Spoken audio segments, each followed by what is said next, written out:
Hi everyone, I'm back this week to continue talking about color. And today I brought the artist Sarah Morris.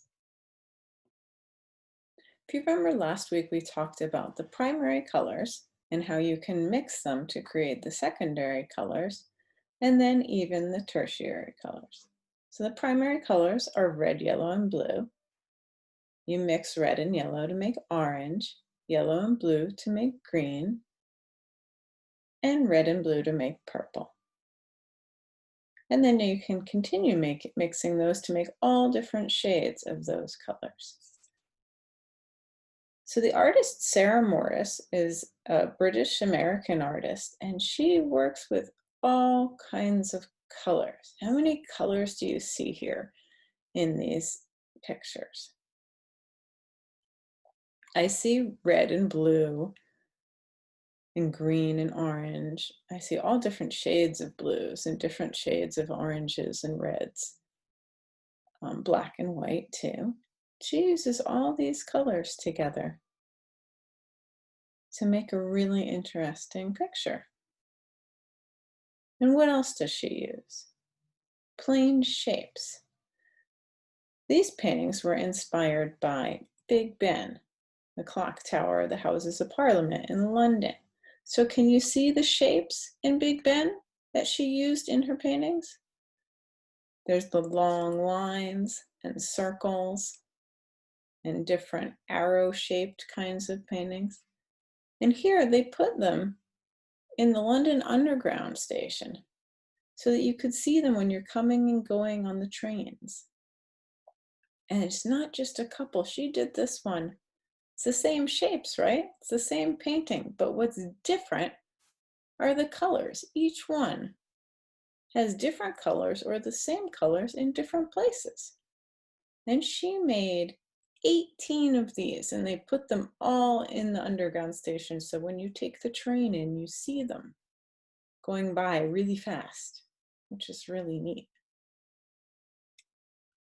Here's another one she did. This one's called Total Lunar Eclipse, and it was also inspired by the city of Rio. She likes to visit cities and feel what it feels like there and look at the architecture, look at how the buildings are made and what shapes are around and what kind of feelings there are. And then she chooses colors that go with that. So here she's used a lot of the secondary colors, right? Shades of orange and yellow and greens, but also shades of primary colors like blues. And the circles make you think of the moon, right? And the different shapes of the moon when they go through the lunar eclipse.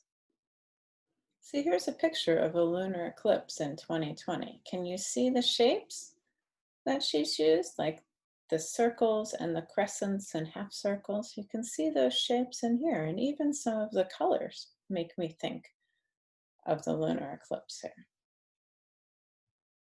Here's something else. She's used a lot of analogous colors, colors that are close to each other on the color wheel, like yellow, blue, and green. They're all next to each other. And this was also inspired by the city, Rio. And this one was also inspired by Rio. What I really like about this one is the different curvy circles that go through the middle and the different shapes. And she's used colors that are opposite of each other, so they don't blend in together, they make each other stand out. And a lot of primary colors in here too, right? The red, yellow, and blue. So today I brought another book for you about mixing the colors, and I have a video here of someone reading it. I'll share. Mixed, a colorful story by Ari Chung. In the beginning, there were 3 colors: reds, yellows, and blues. Reds were the loudest, yellows were the brightest, and blues were the coolest. Beep, beep. Everyone lived in color harmony until one afternoon when a red said, "Reds are the best!" The yellows disagreed. "No, we're the best because we're the brightest." And the blues were too cool to even respond. the colors decided to live in separate parts of the city. But one day, a yellow noticed a blue, and something happened. I feel so happy when I'm near you, and I feel so calm when I'm with you. Yellow and blue became inseparable. Life felt so vibrant, but not all the colors were happy about it. Colors shouldn't mix. I don't like that yellow's effect on blue. That blue isn't bright enough for yellow. But yellow and blue loved each other so much they decided to mix. Together, they created a new color. They named her Green. Green was bright like yellow and calm like blue, but really, she was a color all her own. Everyone was fascinated. I've never seen anything like her before. She's so cute. Even the grumpy colors fell in love with Green. Can I hold her? The colors began to see new possibilities. Soon, other colors mixed, and mixed, and mixed, and mixed. There were so many new colors and a lot of new names. Don't forget your glasses, Lavender. Be careful, Jay. Have fun, Amber. The old neighborhoods of Redville, Bluetown, and Yale Heights didn't make sense anymore. Everyone wanted to live together, so they rebuilt the city. The new city was full of color. It wasn't perfect, but it was home. The end.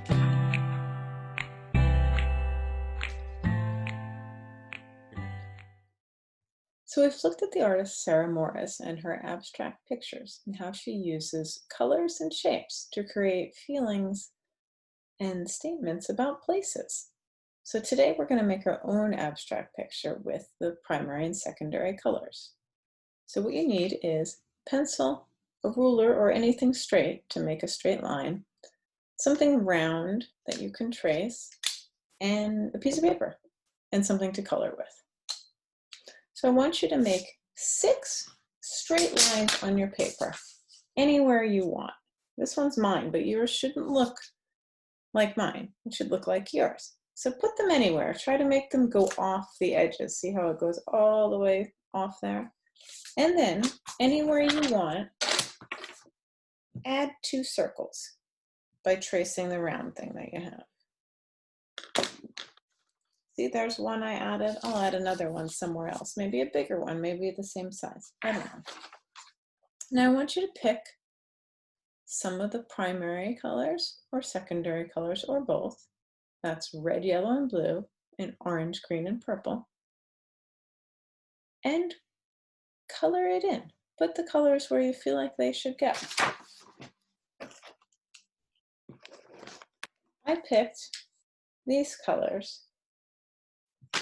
It's orange. Can't find the orange right now. And I did some coloring in. There. And I might outline this in black and see how it looks, and I'll show you that. So I can't wait to see what you make, because everyone's is going to be different, even though we're all going to make 6 lines and 2 circles and color them in with a selection of the primary and secondary colors. So let's get to it.